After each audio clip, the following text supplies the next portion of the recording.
In this video, I'll show you how to buy a gift card on Crypto.com.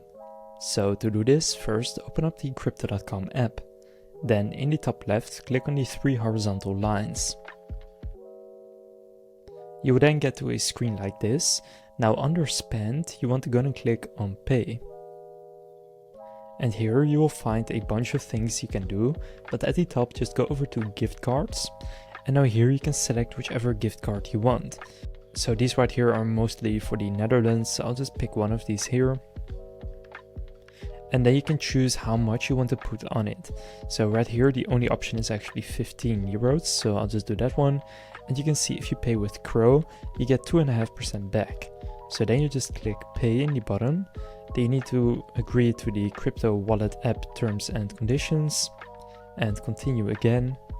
And then you can pay using a cryptocurrency that you own right here, such as Crow, where again you get 2.5% back, so it actually saves you some money.